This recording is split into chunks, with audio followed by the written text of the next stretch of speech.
welcome to this video on inheritance and overriding in Swift. Now that we know about structures, classes, enums, and subscript as well, it's time to take a look at what is overriding. But before we understand overriding, we have to understand what inheritance is. And we'll start with inheritance, understanding what is base class, what is superclass and subclass. Then we'll jump to the super keyword that we use to access superclass properties, method, subscript. We'll see this in detail. And then we will also take a look at the types of inheritance, that is single level, multi-level, and hierarchical. And then we will start looking onto the overriding. Overriding is something that is available only for the type which allows inheritance. So when we talk about enum structure and classes, only classes allows inheritance, and that's why overriding is possible only for classes. So there is no participation of structure, and enums is there. And when we override, we will be overriding all the three things that is there in the classes, that is properties, methods, and subscript. And when we will talk about overriding properties, we have seen 5 types of properties previously. So we'll see what all properties we can actually override and what all properties we cannot. And if we cannot, why is it we cannot do that? We'll talk about the types of methods we can override, and finally overriding subscripts as well. So we are diving quite deep into this. So grab your Xcode and let's get started. So starting with inheritance, we'll understand base, super, and sub and superclass. So I will create an example here, class vehicle. Now before we go on to the example, I would ask you to ignore that 44 error above here. It is some sort of problem with my Xcode. Now let's continue with the example, class vehicle, and I will create a property here, speed equals to 0.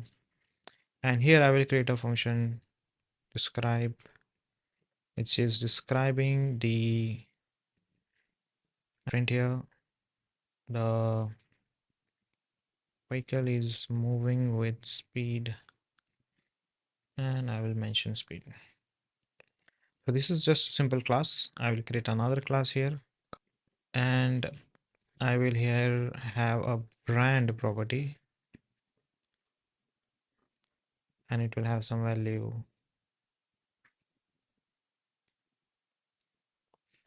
Now what inheritance is going to do here is that this is a class which is having a brand property, and I want this car to inherit all the properties and the methods, and if there was subscript here, I want that also to get inherited in car. What do I mean by getting inherited? Let's see that. First, I will copy the vehicle name and make car inherit vehicle. To do that, I will have to mention colon and the keyword vehicle, and that's it. Here, the class car is inheriting the class vehicle. Now, class car is inheriting all the properties, all the methods, and all the subscript of the car vehicle. How do we check that? Is I will create an object of the car. We'll call it car. And if you'll see, when we say car dot, you have access not only to the brand property, which is the property of car, but also speed and describe, which are the property and method of vehicle. And that is what inheritance really means. Now that we understand what inheritance does and what it means, let's understand base, sub, and superclass. So the base class is vehicle. Here the base class is the class which is not inheriting from any other class, and car is the class which is a subclass. Now it is inheriting from class vehicle, so this vehicle is also a superclass for car.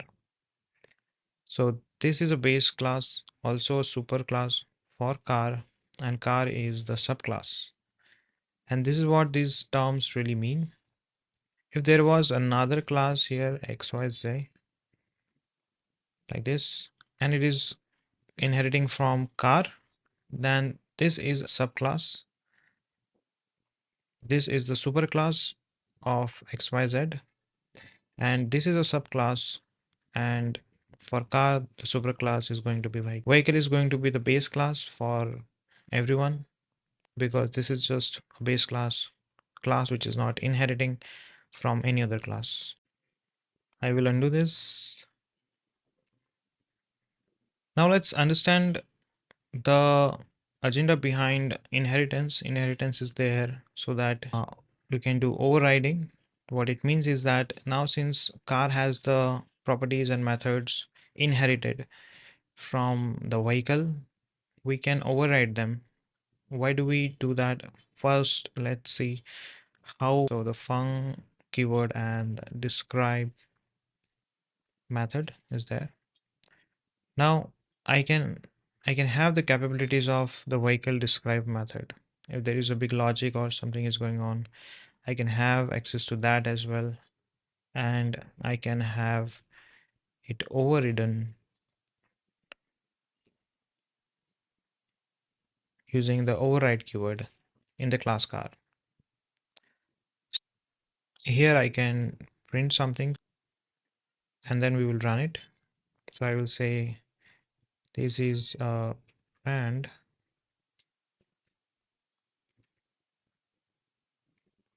car moving at speed.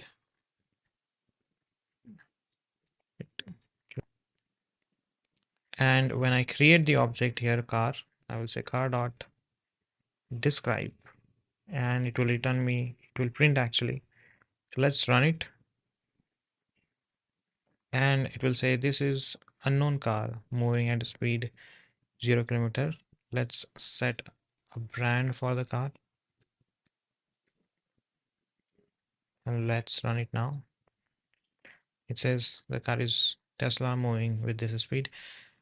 So we can override the methods like this, and if there is no method with the name describe, it will call the base class or superclass method describe. Let's run it. It will say the vehicle is moving with the speed 0, which is this print string. And that is what overriding really means. Let's take a look at one more example which will make it even more clear.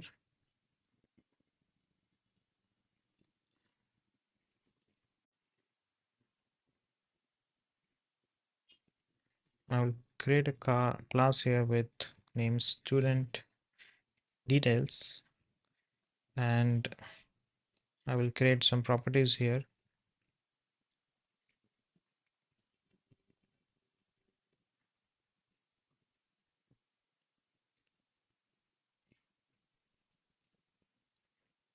I will have initializer. I will have an initializer mentioned here. So just like that. And now I will have a method also for it where I will print the details.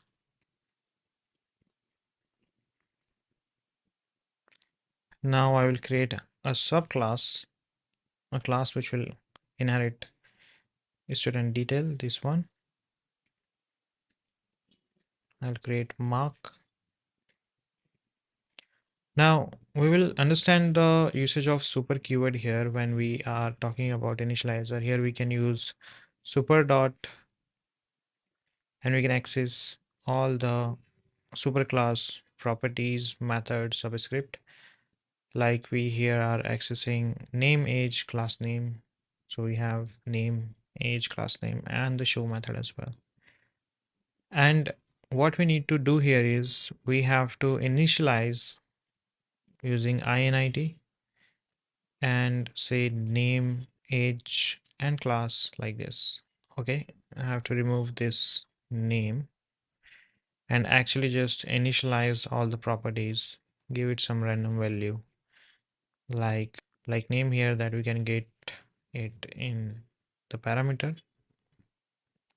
We can get the age, but I will just give it some random value and the class name like this.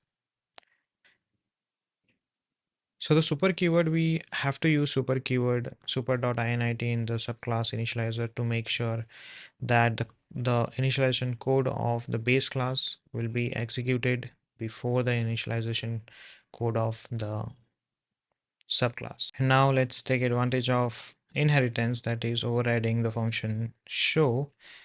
And here, the purpose of actually creating the subclass is to take advantage of inheritance, and the overriding is the way. So override is a keyword that we will use. It will help us to extend the functionality.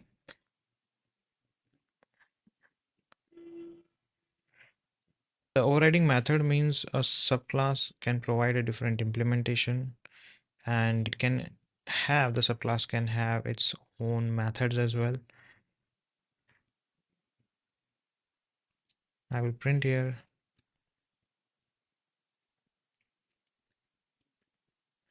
mark 1.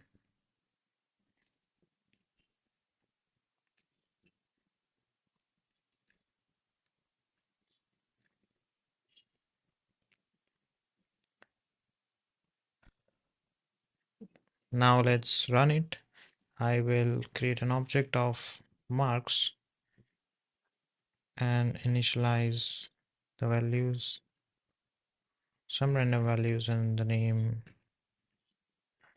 let's call it object.show. If we run it, it will run this overridden method, which is giving us mark 1 and mark 2. This method is not there. It will run the base class method, and it gives us name as age 19, class 11th, which is this show method. And that is it. That is how inheritance works. And what is the usage of inheritance is override the methods and take advantage of the capabilities of the superclass. And now let's move on to the types of inheritance, that is single, multi-level, and hierarchical. So I will copy that and bring it here.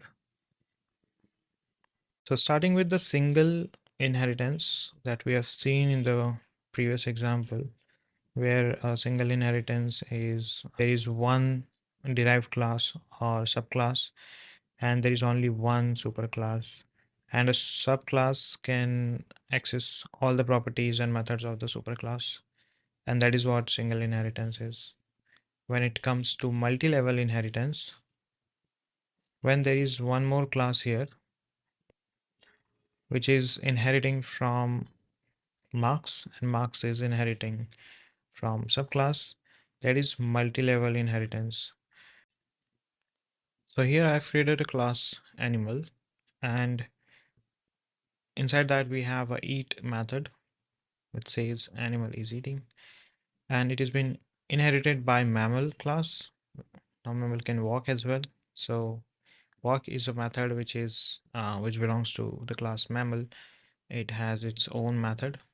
Here we are not overriding eat, but when it comes to the third class dog, which is inheriting from mammal, here we are overriding it. Because mammal is inheriting animal class, it has the capability of the method eat, and this mammal is inherited by dog, so it is accessible here as well. Finally, we are overriding here and giving it some print, that is dog is eating dog food.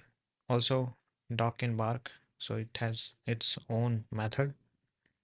So here we can see that we can inherit the capabilities, override them also, and we can have the class with their own capabilities.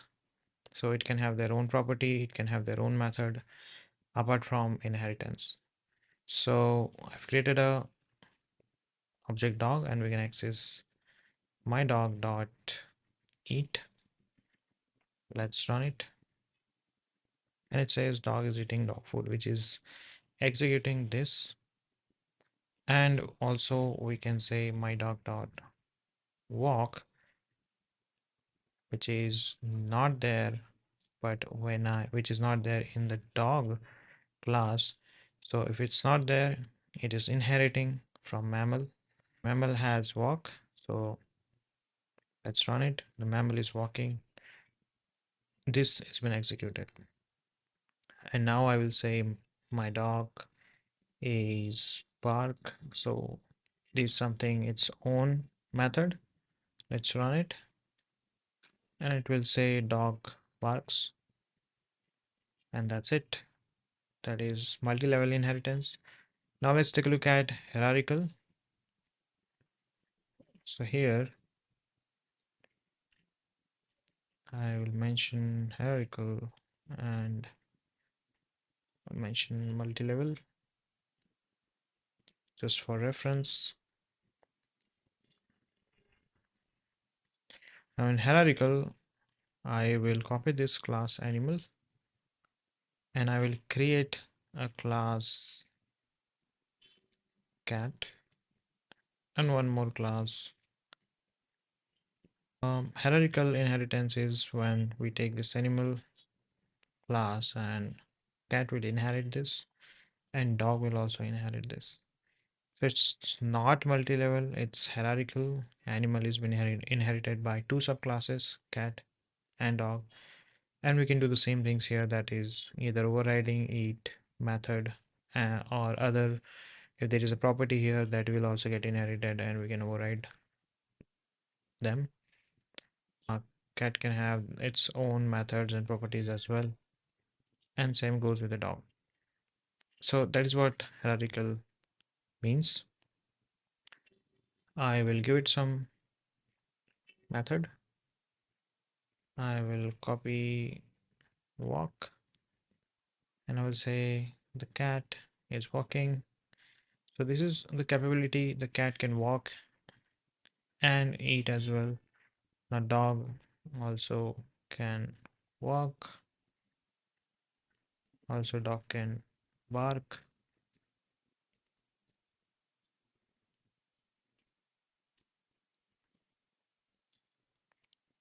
and that is it. We can create the object of dog and access the methods here and so on. That is all when it comes to the types of inheritance. And now let's jump on to overriding and understand overriding methods. We'll start with the properties. We have 5 types of properties that we will see. Before we jump on to the overriding, there is one more thing that we need to understand, that is multiple inheritance. That is, I cannot create like dog is inheriting animal, and I will create one more class here, X, and I cannot just use this class here and make dog conform to 2 classes, or make dog inherit 2 classes. So that is multiple inheritance, which is not allowed in Swift because of some complexities such as diamond problem, increased coupling, or some initialization challenges are there. So Swift does not allow. I will undo this. Now let's move on to overriding. Now the agenda of inheritance is overriding, that we know. We will see first rules of overriding, and then we will look at the overriding of the first thing, that is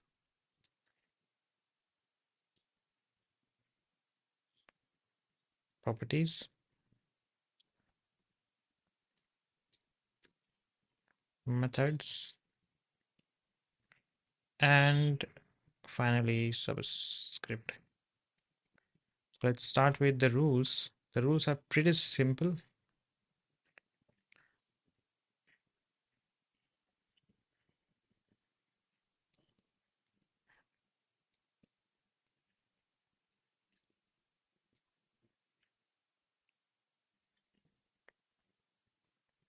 So the first rule is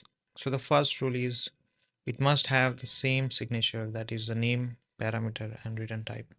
If you see one example from above, when we are overriding, let's say this one, I will uncomment this.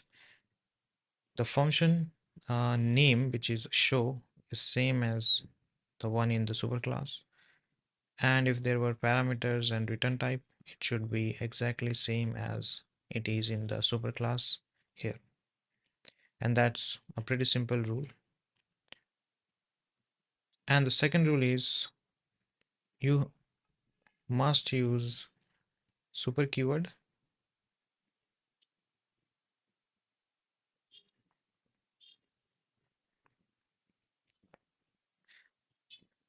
to access superclass properties method subscript. Pretty simple. And the third one is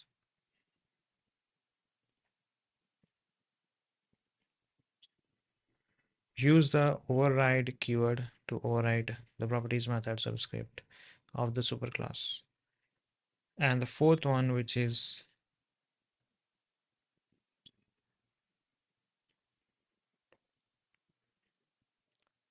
the access level of overriding method or property or subscript cannot be more restrictive.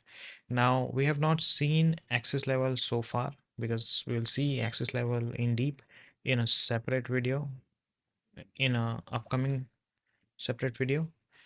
For now, I'll just give you a brief on access levels so that we know what this rule really means here. So there are total 5 access level: open, public, internal, file private, and private. Now, private is the most restrictive one, and open is the least restrictive one. File private is little less restrictive than private. Internal is little less restrictive than file private, and public is less restrictive than internal. And open is most uh, permissive, and it is less restrictive than public. So if in the base class we have, what this rule says is the access level of the overriding method or property cannot be more restrictive. So for example, we have public as the property type in the base class. You cannot give internal in the subclass because internal is more restrictive than public, and that is the rule is all about. Again, if the base class has file private property, in the subclass you cannot override that property and mark it as private. Now let's move on to overriding properties method subscript. First, we'll take a look at properties, and properties are 5 types of properties are there. We have seen stored properties, lazy stored properties. We have seen computed properties. Inside that, we have seen read-only property and read-write property. The fourth is property observers, and the fifth is type property.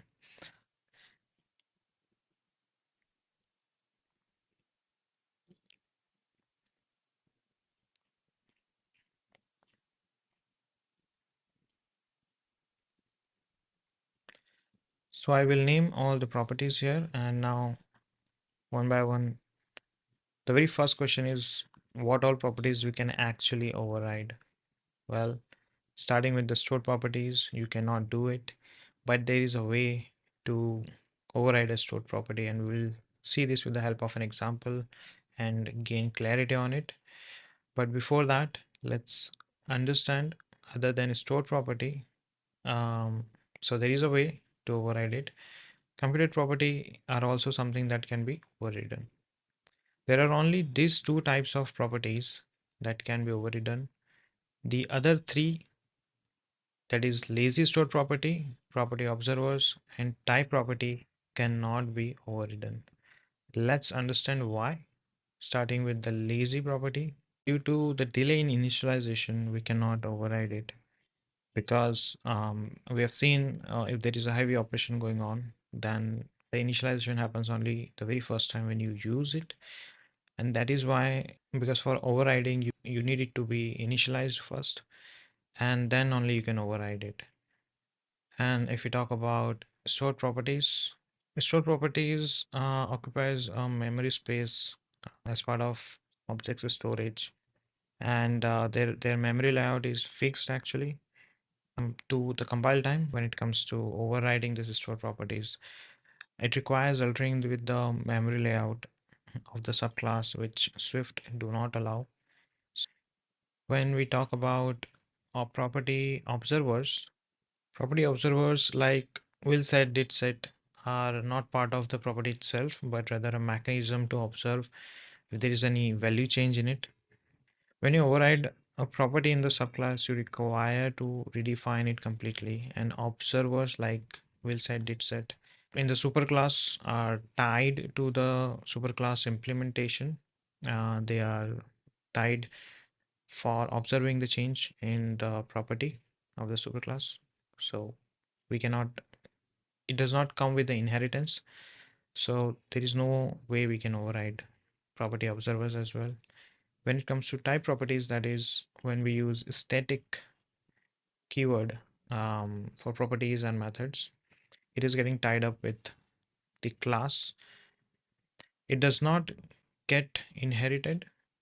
It is now, because it is tied to the class itself, there is no inheritance. We don't gain access when there is an inheritance. That's why there is no point of thinking where how to override it. And that's it. Let's start with stored properties and understand how we can override it. So I'll copy this and bring it here.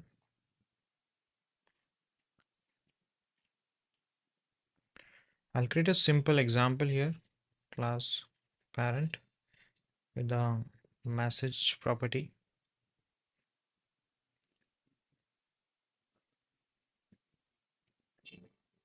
and another class child, and it will inherit parent, and we can have this variable message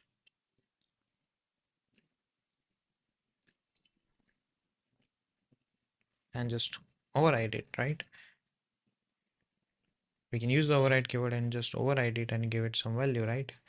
But if you think this is not the right way, I mean, this is a stored property and we are overriding the stored property, but it is not allowed. If we try to run it, I will create an object here.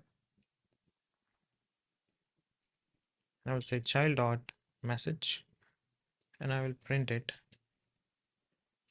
and it will return some sort of error for us.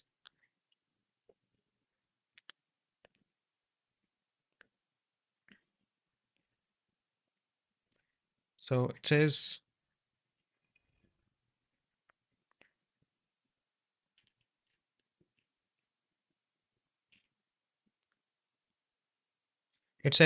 attempt to override property here,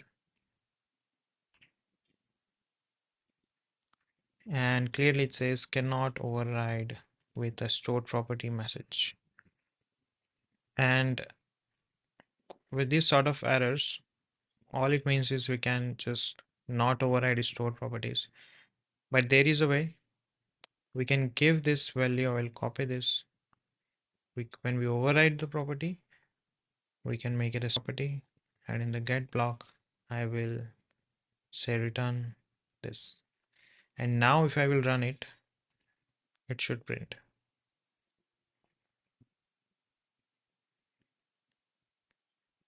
Okay, so due to the redeclaration of animal, here I will comment it, and I will comment the previous this code because animal class has been redeclared. And let's see if we have created any class with any parent. We did not. Now running it,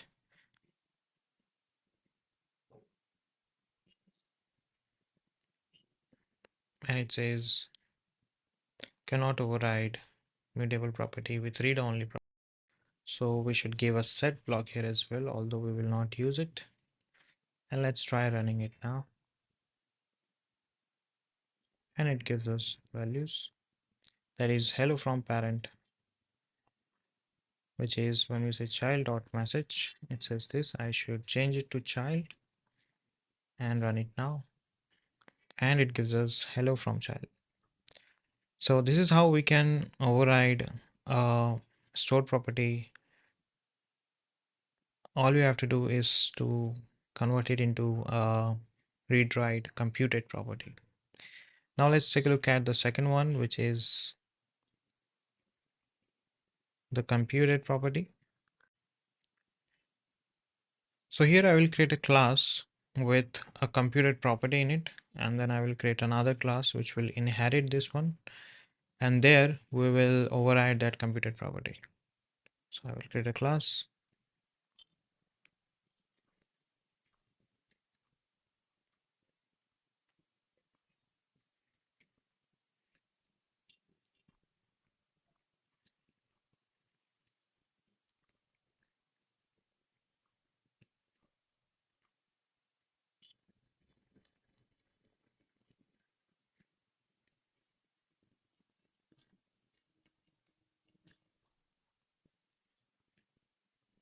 and it will inherit parent. And let's override variable greeting. And here comes the first rule: the name, the parameter if it was a function, and the signature if it was a function should be same as that of the base class. In terms of property, the name and the type should be same. That is the first rule we are following here. And here we can give it some other value. Let's create the object of child with computed property. Oops. And child dot greeting. Let's print whatever it will return, and it will return hello from child. Okay, so it says redeclaration, so I need to comment from the previous code. And now if we run it, it will give us hello from child. Let's wait, and yeah, it gives hello from child. And that is how easy it is to override computed properties. We can also use the above one, that is super dot greeting, and add our own custom string or some more things here. Let's run this.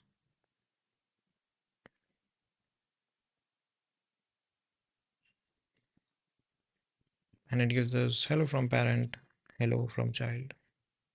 This is the string which is modified in child.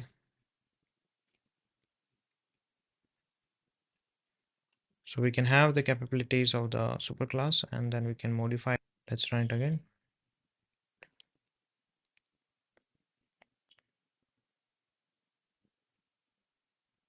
And it gives us the output.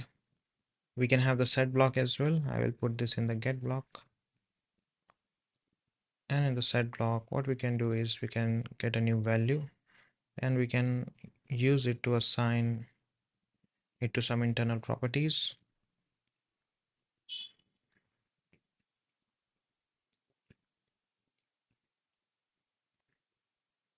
And we can say internal value equals to the new value. Here I will say child dot greetings is equals to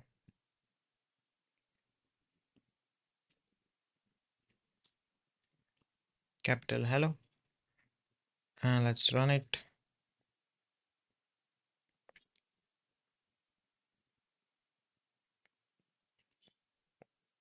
And we have to print the internal value as well. Now to print internal value, child dot internal value. and says capital hello. So we had a read-only property in the base class, and when we override it, we can either override it as read-only property, or we can override it as read-write property as well. So we have seen the first case, base class has read only property, and when we override it in subclass, we can either override it as read only or read write property. If we have the base class has read write property, it means this is just a get block. And if we had a set block here as well, which has been used in some way, then we cannot convert it or override it as read only property. So when we override it in subclass, can't override it as read only property. What it means is that if you're using get and set block in the base class property, computed property, we cannot just use only get block when we override it. We have to give the set block as well. That is what the second thing says. And the first thing is when we have this property using only get block, we can override it and give a get block, and also we can give the set block. So I hope you understand these two cases when we talk about overriding computed properties. So why we have this second rule is because Swift enforces this rule to maintain the hierarchy, the consistency in the hierarchy, and we have to follow this. Let's understand this rule with the help of one example where we will actually use the set block. So I will create here, I will mention here, you cannot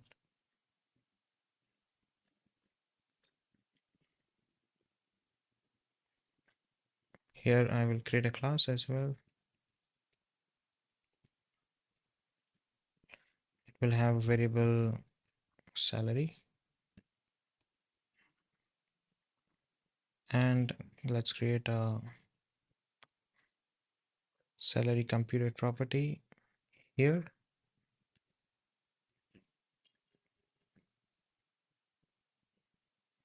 In this example, we have a property salary that is going to be updated in the set block.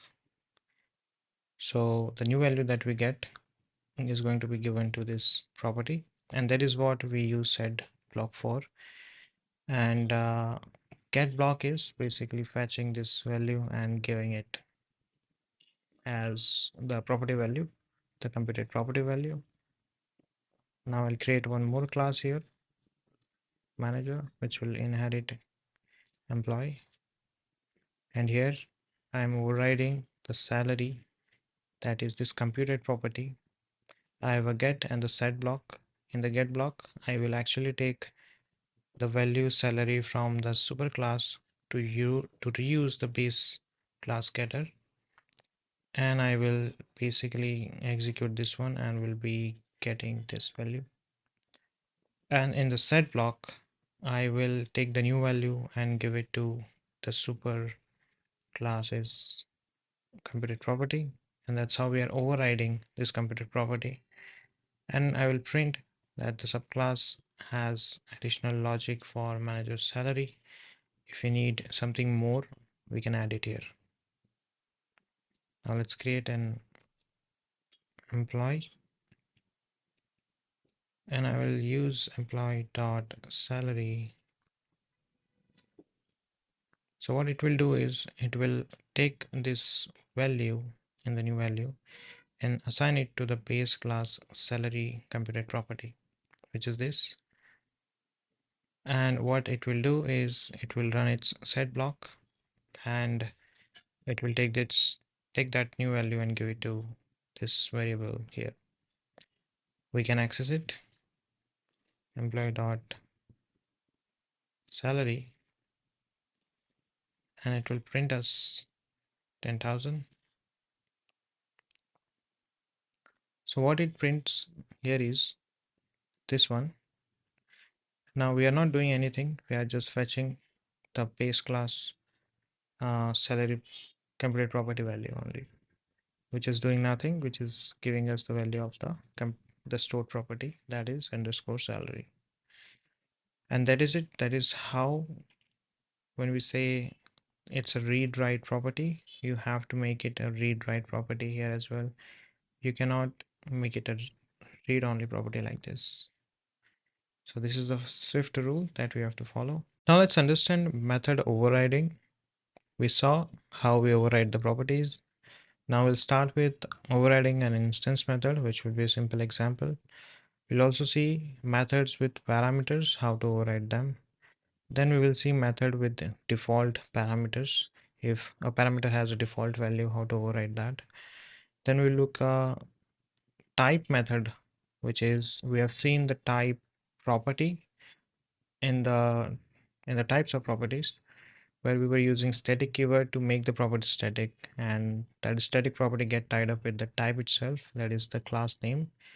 Here we will use the static keyword to make the method static, and then we will see how to allow inheritance, how to get it inherited by the subclasses, and we will see how the subclass can override that, because inheritance is mandatory for override to happen.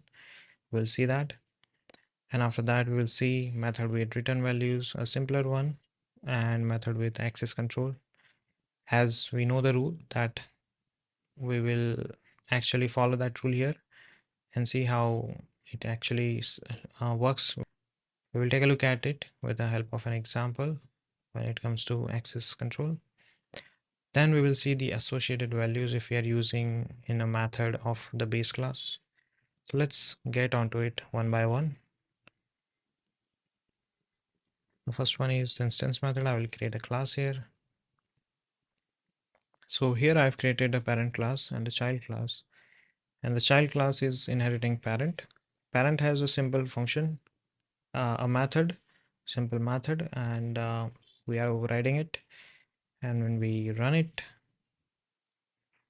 okay, it is previously declared, so I have to comment the previous examples here.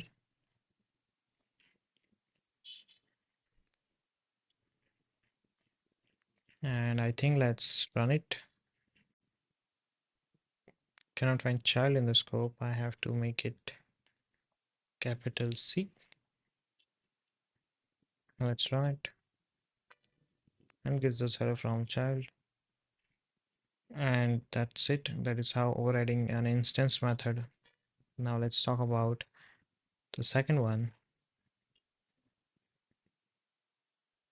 Here I will take same example and I will comment it all, bring it here. Now if the method had a parameter here, say name, here also I will have to mention the parameter name, because the name of the function, the parameter, and if there was a return type here, they all should be same, coming here, presenting here, as that of in the base class. That is the rule. I will give it some type as well.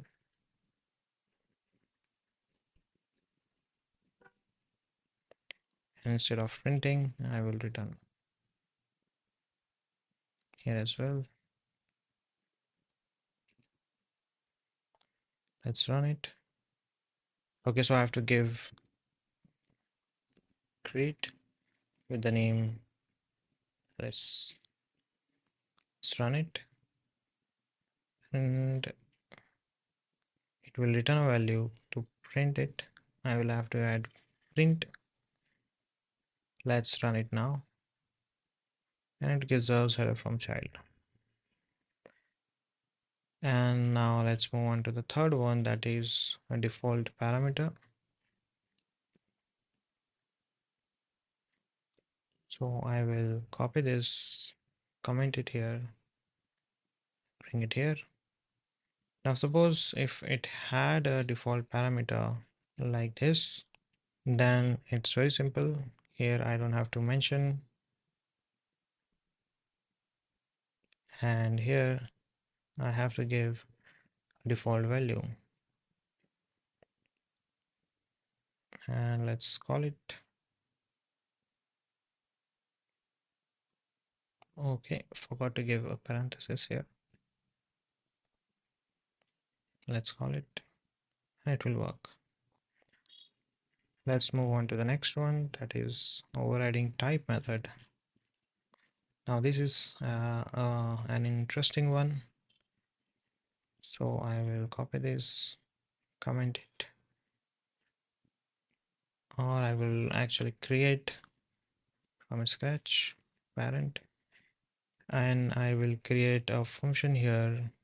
Now when we talk about type method, in property we saw type property, we were using static keyword, and here also we can use a static keyword. Now the function is tied to this class parent. We can access it with the type name, that is parent dot describe, like this. Now let's run it as well, and it gives us I am parent class. I will create a subclass. Static properties does not come in inheritance.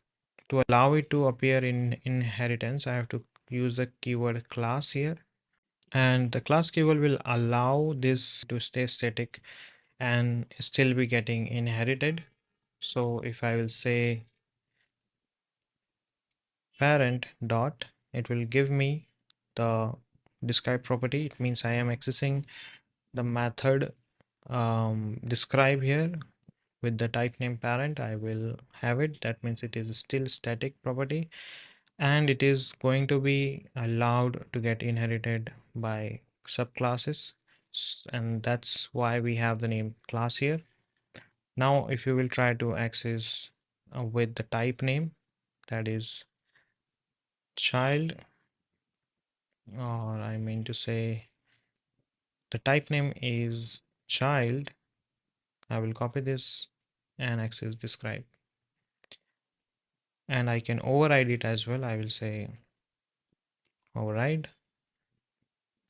class function, and I can paste it here like this and say child class. If I'll run it, it will give me the overridden print, and it gives us I am child class. And that is how the type method can be overridden. So we use the class keyword to allow the inheritance first, and then we can use the override keyword to override it. Let's move on to the next one, that is with the return value. We have already seen it here, that is we gave a return type. So let's move on to the access control.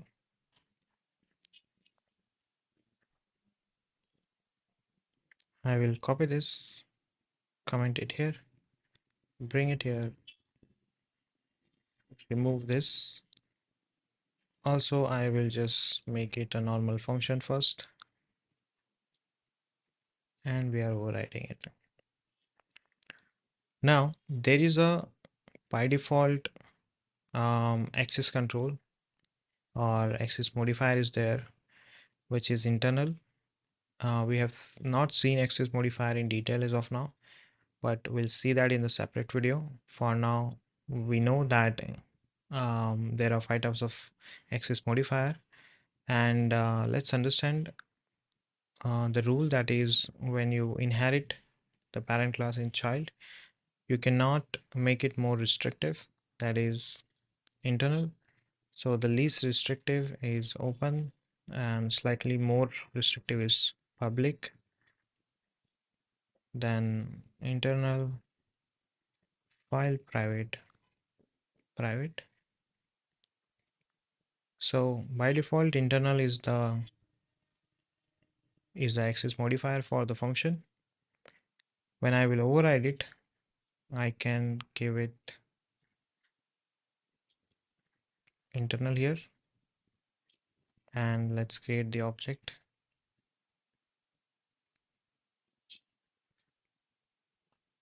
And child dot describe. Let's internal function overridden. Let's print this and let's run it now.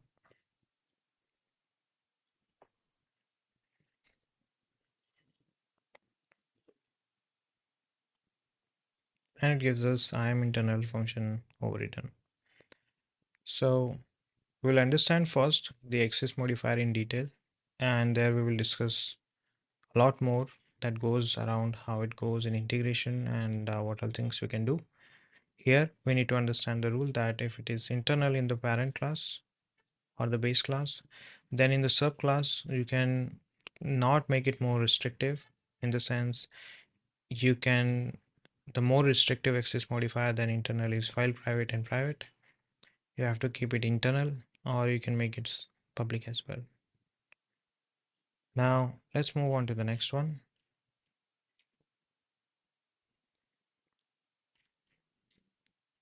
That is associated value.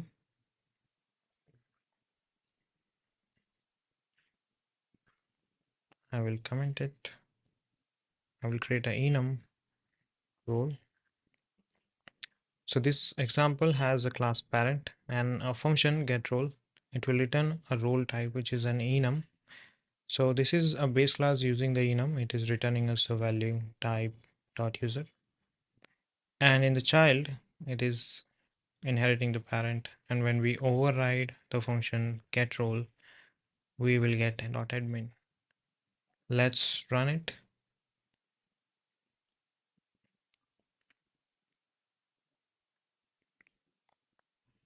And we get admin. So these were the types of methods and how we can override them. And next we will see how to override subscript. So here we have a parent and a child class, and the child is inheriting parent. In the parent we have the property, a data, and a subscript. I will remove this keyword here. And when we are overriding the subscript, well, the subscript is using index. So when we say parent and in the bracket we can give an index, it will read the value by executing the get block and give us the value. If you want to assign a new value, it will do that as well by running the set block. Now, when it comes to overriding the subscript, we keep the parameter name and the return type same. And in the block, we have get and set block. Now again, here, the get block is doing nothing but actually accessing the super subscript by writing super and then giving a bracket, because there is a subscript. To override it, all you have to do is super and use the bracket and provide the index that we have fetched.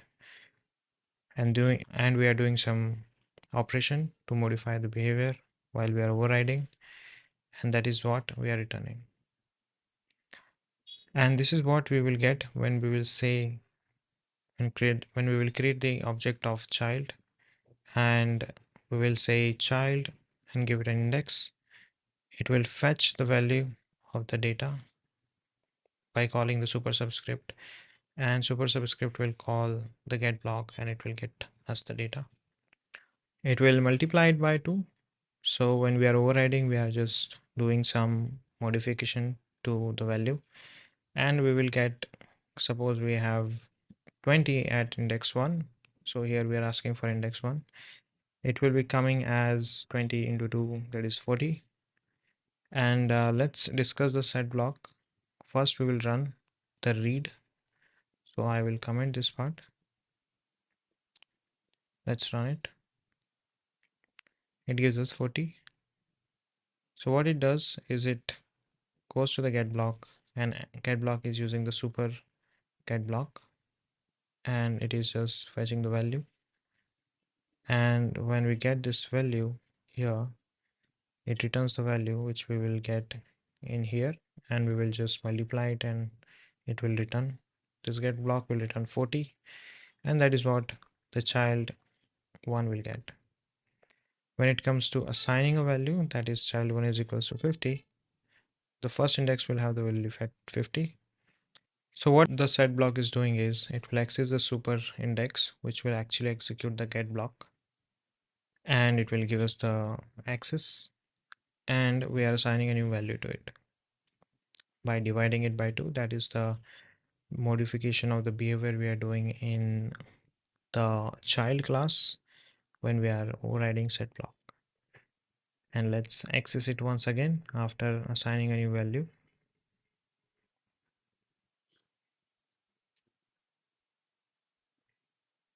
It should give us 25.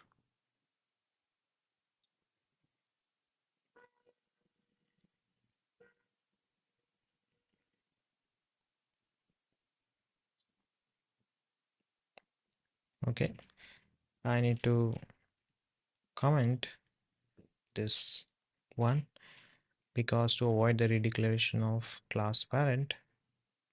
Now let's run it.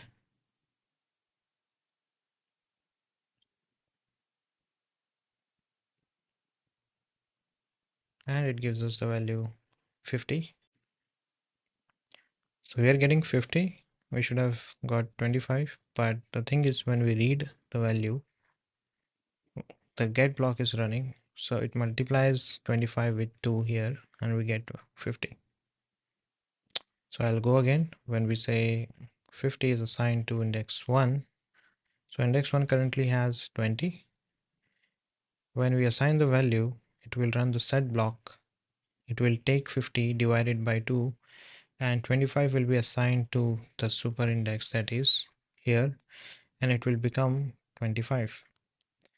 But when you will say child index 1, it will actually run the get block, that is 25 will be the value, and it will multiply it by 2, so it will give you 50. So that is all when it comes to overriding subscript. This is how we do it. Now let's take a quick recap on everything that we have learned in this video. Starting from the top, we understand how inheritance really work. We saw the definition of base, super, and subclass. We saw the super keyword, how to use it to access the superclass properties, methods, and subscript.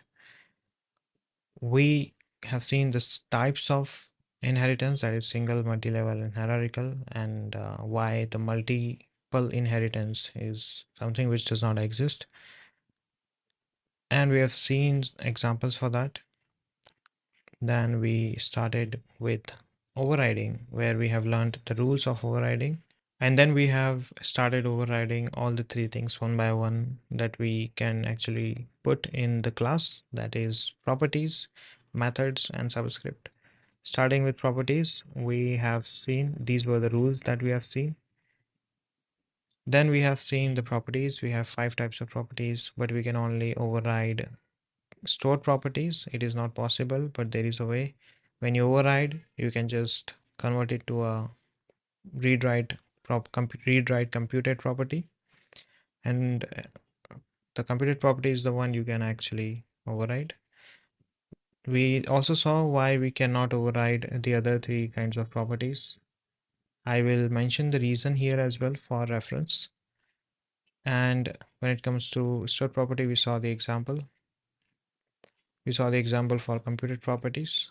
And in the computed property, we saw 2 cases. The very first one is if the base class is a read-only computed property, that is, it is only using get block, then in the overriding in the base, in the subclass, we can keep it as read-only property, but we can also convert it to a read-write property that is using the set block as well. But if we have a read-write property in the base class, we have to make it a read-write property in the subclass as well. In the subclass, you cannot make it just a read-only property that is only using get block.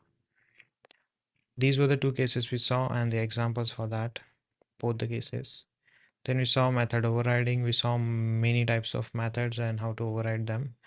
So these were the cases that you will see when you are seeing methods, and we see all of them and how to override them.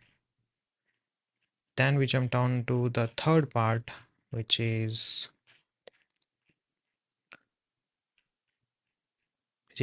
overriding the subscript. So I will copy this and paste it there.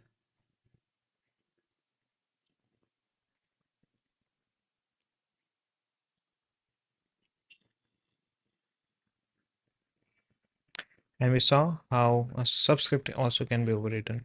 I hope you find this video informative, and let's connect in the next one.